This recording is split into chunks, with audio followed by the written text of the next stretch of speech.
Dear students and respected parents, मैं S K sir, JMD academy. आप सभी को पता है कि बहुत के एमयू के फॉर्म आ चुके हैं। बहुत सारे पेरेंट्स और जो बच्चे हैं वो फ़ोन करके पूछते थे कि सर इसके फॉर्म्स कब आएंगे, यूनिवर्सिटी का एग्ज़ाम कब होगा। तो अब ये सारे डाउट, आपके जो क्वेश्चंस थे वो सब खत्म हो गए। यूनिवर्सिटी का जो एग्ज़ाम है वो होगा 11 मई को। तो ये डेट याद रखें, 11 मई को एग्ज़ाम होगा। ऑलमोस्ट 2 महीने 10 दिन का समय अभी आपके पास में है प्रिपरेशन के लिए। अभी भी कोई बच्चा यदि यहाँ से भी तैयारी करना शुरू करता है तो वो प्रिपरेशन कर सकता है, कोई बहुत बड़ी बात नहीं है यूनिवर्सिटी के टेस्ट को क्वालिफाई करना। बस आपको कंटिन्यूस एफर्ट्स की ज़रूरत है। चलो मेन बात पे आते हैं कि बच्चे ये अक्सर पूछते थे कि सर इसके जो फॉर्म में क्या क्या डॉक्यूमेंट हमारे लगने वाले हैं। तो बेटा इसमें डॉक्यूमेंट कोई ज़्यादा खास बात नहीं है ऐसी। एक तो आपको फ़ोटो लगेगा, एक सिग्नेचर लगेंगे, सिग्नेचर अपलोड होने, और आपके लेफ्ट हैंड का थंब इम्प्रेशन है वो अपलोड होगा। हाँ, मेन प्रॉब्लम आती है इसमें, जो मेन चीज़ है जिसको आपको ध्यान में रखना है, नोट कर लीजिए उसे। आपका date of birth certificate upload होगा, और जो डेट ऑफ बर्थ है वो 9th क्लास के लिए ये 13 साल से 15 साल के बीच होना चाहिए 9th में फॉर्म भरने के लिए बच्चा। और 6th क्लास के लिए ये जो डेट है वो 10 से 12 साल है, जो पहले से चला आ रहा है वही है, इसमें कोई चेंज नहीं हुआ है। तो आप ये कह सकते हैं कि जैसे 9th में कोई बच्चा फॉर्म भर रहा है तो उसकी एज 31 मार्च 2025 को, कितना 31 मार्च 2025 को उसकी एज 13 साल और 15 साल के बीच में होनी चाहिए। जो 6 एंट्रेंस का फॉर्म भर रहा है 31 मार्च 2025 को उसकी जो एज है वो 10 साल और 12 साल के बीच में होनी चाहिए।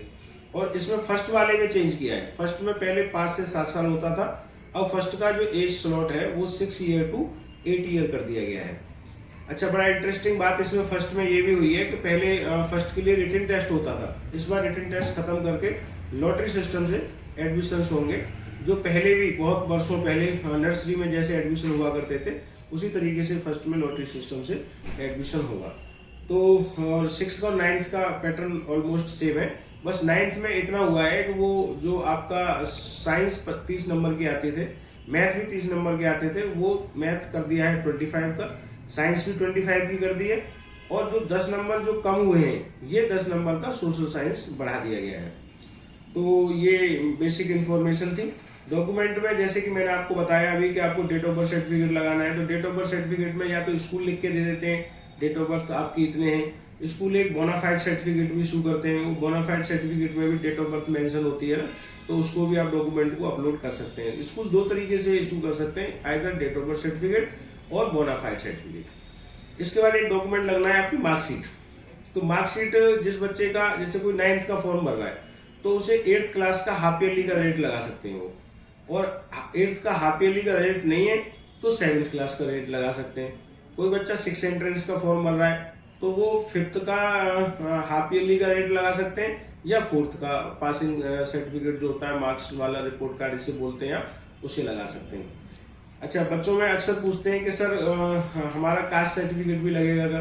तो कास्ट सर्टिफिकेट लगा सकते हैं। कुछ बच्चे ऐसे हैं, जैसे कुछ स्पेशल कैटेगरी वाले होते हैं, किसी के पेरेंट्स एमयू में पढ़े हैं तो उनको चाइल्ड एलुमनाई सर्टिफिकेट होता है, तो वो चाइल्ड एलुमनाई सर्टिफिकेट को उसमें अपलोड कर सकते हैं। वो ऑलरेडी हम उसका डिस्क्रिप्शन बॉक्स में एक लिंक दे देंगे, तो वहाँ से वो डाउनलोड किया जा सकता है। चाइल्ड ऑफ एम्प्लॉय सर्टिफिकेट भी होता है, उसे भी आप अपलोड करें जिनके पेरेंट्स एमयू में वर्क करते हैं। और जनरली कुछ बच्चों का मेरे पास फोन भी आया, पेरेंट्स भी पूछते थे कि क्या सर आधार कार्ड भी लगेगा? तो आधार कार्ड एक ऑप्शनल होता है, जिस पे है वो दे सकते हैं, जिसमें नहीं है उनके लिए कोई बात नहीं है। तो बेटा अभी आपका जो फीस की बात है, जैसे फर्स्ट क्लास के लिए और जो 6th क्लास के लिए जो फीस स्ट्रक्चर है वो 750 है, और 9th के लिए जो फीस लगेगी वो आपकी 800 रुपये लगेगी। तो आप कहीं भी ये जो जन सुविधा केंद्र जो होते हैं, जन सेवा केंद्र, या किसी भी ऑनलाइन सेंटर पे जाकर के आप फॉर्म भर सकते हैं, घर पे भी भर सकते हैं। तो आप अपने फॉर्म को भरें और अच्छे से तैयारी करें। कोई भी जानकारी आपको एडिशनल चाहिए तो वो आप हमें कमेंट बॉक्स में लिख के भेज सकते हैं। अगली वीडियो बनाएंगे कि इसमें कितनी नंबर ऑफ सीट्स हैं, किस क्लास के लिए कितनी सीट्स हैं, तो वो जल्दी ही हम इस वीडियो को अपलोड करेंगे। ये जानकारी आपके लिए निश्चित ही हेल्पफुल रहेगी। और अभी हमारे यहाँ भी नए बैच स्टार्ट हो रहे हैं 6 एंट्रेंस और 9th एंट्रेंस के। जिस बच्चे को बेहतर प्रिपरेशन करनी है तो वो जेएमडी एकेडमी में ज्वाइन कर सकते हैं। इसका फीस बड़ा नॉर्मल सा फीस है, नॉमिनल सी फीस रखें, इसको कोई भी स्टूडेंट अफोर्ड कर सकते हैं। तो आप नीचे हमारे चैनल के माध्यम से फ़ोन नंबर भी दिया हुआ है, उस पर कॉन्टैक्ट करके आप डिटेल इन्फॉर्मेशन ले लें। Thank you very much.